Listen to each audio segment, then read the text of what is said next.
It's great to get started. It's amazing that we're back at it. It doesn't seem like we had a whole lot of time off, and here we go again. It's always one of the most exciting days for me as a coach. I really look forward to getting to 20 hours a week, starting to build, starting to get to role identification, seeing what this looks like for extended periods of time, and so here we are. It's day one. We've had a very, very good summer, very good fall. We did have some minor injuries that, and obviously Ty's is a little more restrictive in terms of his timetable. But you know, we've been without Andre for a few weeks. We have a few weeks more left before we'll have him. So we'll just take that day by day. He's progressing great, starting to run and jump and progress. You know, with our trainer and our strength coach. So we've missed him. You know, that's unfortunate, but that's also given opportunities for other guys to really kind of step into a role. So here we go. It's not very far away. A few weeks before we've got a very, very good Illinois State team in an exhibition, and you know, it's about progressing and getting better, and I like the way this group's attacking learning and building. Do you have a first day and first week of practice philosophy that carries through the years? Yeah, I think it's always about the standard of understanding how hard it is to win, and then I think it's all about hard work. You know, you'd like to bottle some of the energy we had today and pull it out in January and February when you're in the middle of the grind, but you know, we try to do it every single day, be consistent with our work. It's longer. You know, we're not in superb shape yet. We'll build to that, and so it's still kind of a carryover from what we've been doing this fall. We didn't implement too much new today. We'll start doing that as we move forward here. But today was just a high energy day and a very, very good day for these guys to understand our culture and how we do things. Brett, what's been the acclimation process of Mihailo like? I'm sure there's a lot to get acclimated to. What's that been like on and off the court for him? Yeah, you know, he's very cerebral. He's very film oriented. He likes seeing a lot of film. You know, he's literally missed all of summer. You know, I think there was some struggles early just in terms of he's been a ball dominant point guard his whole life, and now, you know, he's playing with 3 or 4 guys who are really good at it as well. And so learning spacing, learning the American style, I think learning same things that KJ went through, the pace of play, and it really fits him because he's fast. He's got great speed, but he learns every day. I think he's finding out the intensity with which we play on the defensive side. He's got the ability. He's really strong, even though he's not real tall in stature. But he's bought into Fletch. He's bought into the conditioning piece, and he's buying in defensively and getting better every day. What is Ty's status right now? Still, we don't have any true time frame. You know, we'll see. It's just a progression. You know, we're not expecting him anytime real soon, coming back from his knee, but you know, that's up to the doctors and the trainers and how well he responds to certain things. He's doing some light stuff in terms of shooting and doing some of that on the court, but again, it's something that we'll leave completely up to our medical staff and our trainers, and you know, getting the knee back strong again is the most important thing, so we don't re-injure.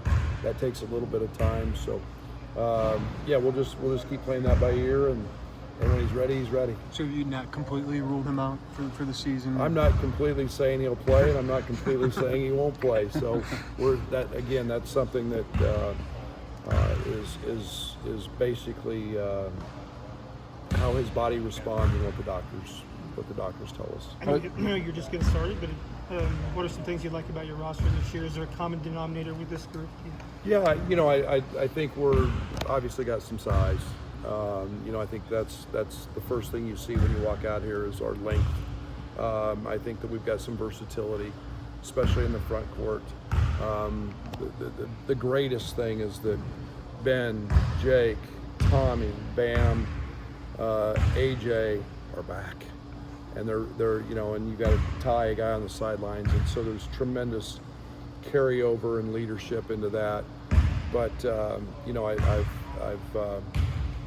I'm a little guarded when I answer that because we haven't had Andre for a while, and until all that fits in with Mihailo and David. So I like our skill set. I like our ability to pass. I like our ability to be unselfish and shoot the basketball, and we'll continue to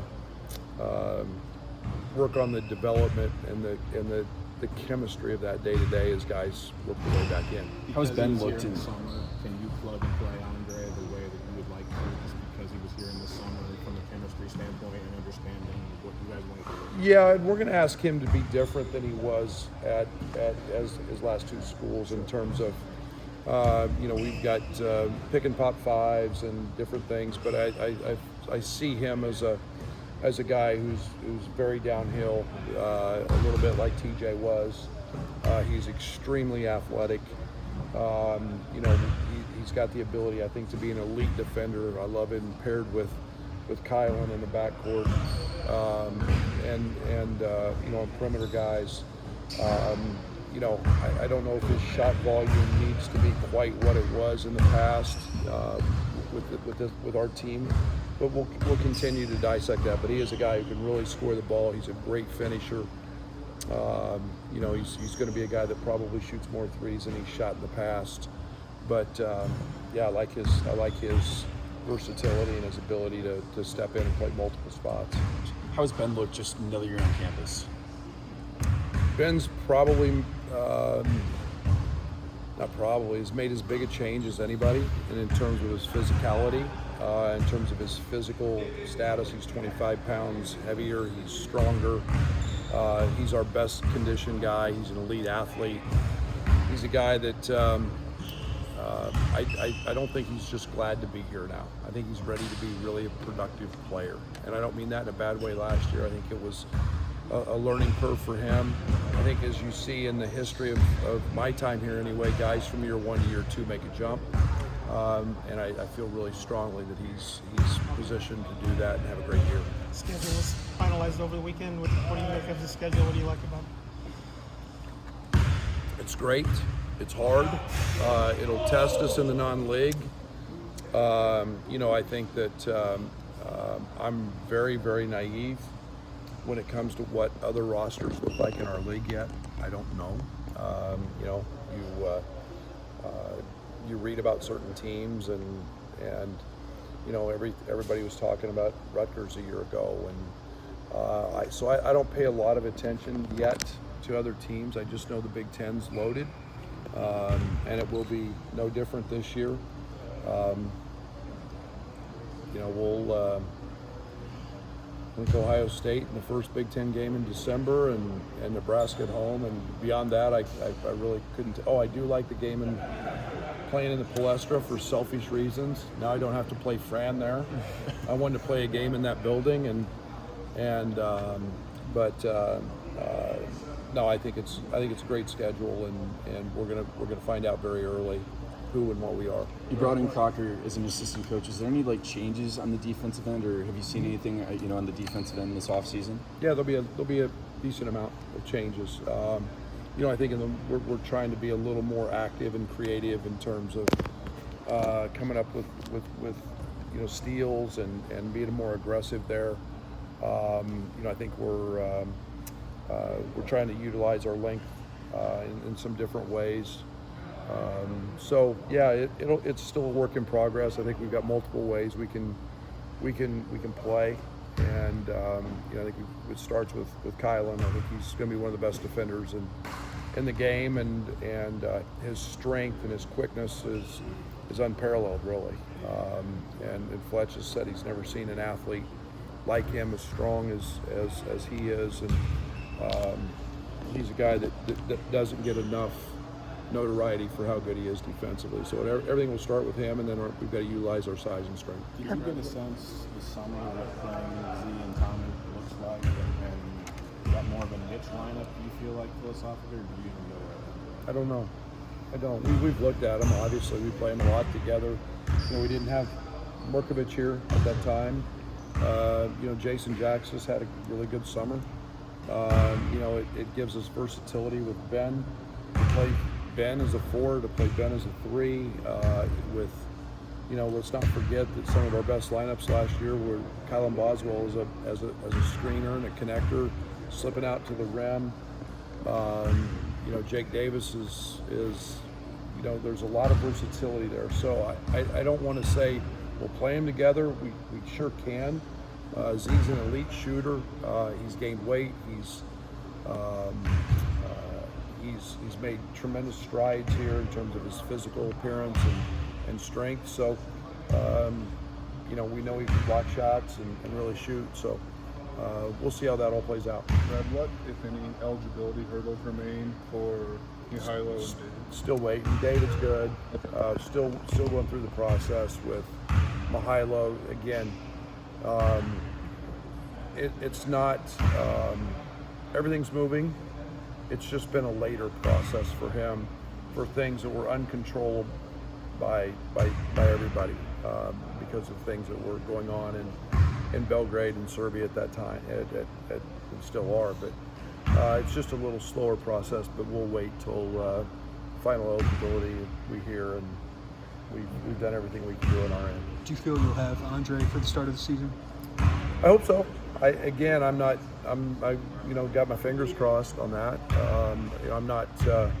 I think the biggest thing is to make sure that he's completely healed, strong, and not in a position to re-injure or aggravate. So we don't want to fight that all season long. But we'll just literally taking it day by day, week by week with him, and again, he's working his tail off on the side, and he's. Our recovery stuff with hyperbarics and all of that is a big help and expedites that process. So day by day. Person guys that have more of an opportunity with Andre out, who have you seen maybe step into a bigger role and may seize that? Yeah, I think it's still to be determined. I think when he's with us, I think changes how Murkovich and maybe Jake and Keaton, it impacts them. Keaton can be a dominant ball guy at times. He can be a guy that if we don't have Drake, can play off of it more. So, kind of slides Merck around a little bit. It kind of slides, Ben and Jake around. Like I said, those are the unknowns that I don't have an answer to yet because we haven't had them all together, and we've got to figure those things out as we move forward here in practice. You've heard some positive buzz about Keaton Wagler. What do you think he can give you as a true freshman this year? He's very talented. He's very cerebral. He can play multiple positions. He's been an elite shooter. For us, I love his decision making for a young guy is very, very advanced. Again, we've played him almost exclusively at the point all summer, simply because we just had kind of Keaton or Kylan. So I think his versatility. I think he's a really good player, and I don't think there's any doubt that he'll impact our team in a positive way. You mentioned the leadership and just getting guys back. Where have you seen that show itself most early in the process? There's so many ways I can't count. Just in the locker room, just on the court with simple stuff, just simple drills, knowing what they are. Kylan Boswell explaining to Mihailo how we do things and what this play looks like, and what defensively we expect. And it's just right on down the line with Ben and the culture things, the things that we stand for. Pair that with what we're doing in the weight room. It's just a simple transition from one year to the next. Just 11 guys that didn't know anything last year to guys that do, and they're explaining it. We don't have to be there to hold their hand through the process. So I'm really excited about the leadership and the guys we've got back, because they got a little taste of that last year and winning, and know we we got some pieces that we think we can do something with. Sounds like five to play five is coming. It sounds like. How's that affect your roster? How's it affect future recruiting? Oh, I don't know if we got enough time to answer that. I will say this: if we're going to it, let's get to it. I'm absolutely sick and tired of not having any rules or guidelines what to do. This is getting to be a comedy as to how to do things, what it means. I think it's probably a good thing if it helps the waivers and the court cases and helps give clarity to it. If we're going to go to it, let's just get to it. If we're not, great, then we know what recruiting is. Recruiting is completely different now than it's ever been because of the rev share, and it's based on how many guys you could possibly have back. We changes us greatly. We might lose one player. Ben would be the only guy we lose if the 5-5 goes. And so you have to save your rev share. You can't. Your distribution becomes very different. Recruiting high-level players becomes very different. So all that scouting stuff and stars and all that stuff means nothing based on how many guys you have back. If we're in a situation where you've got to go get 7 or 8, then recruiting becomes a little different. The portal will become, if 5-5 happens, will become a free-for-all again in the spring with guys hitting the portal. But we just need some help, and we need some guidelines, and we need some parameters and guardrails with which to recruit. We've been very mild in terms of what we've done this fall. This month of September has gone from usually our busiest month to actually one of our quietest, because we don't have any clue how to go about our business. So we're recruiting, but we're not recruiting. How has the rev share NIL changed? How have you guys tried to approach it with still some unknowns with all of it right now? I mean, it's a moving target because we don't have any idea. I know, you have a rev share that's been distributed, and we could have everybody back. So retention is still of the utmost, in my opinion, and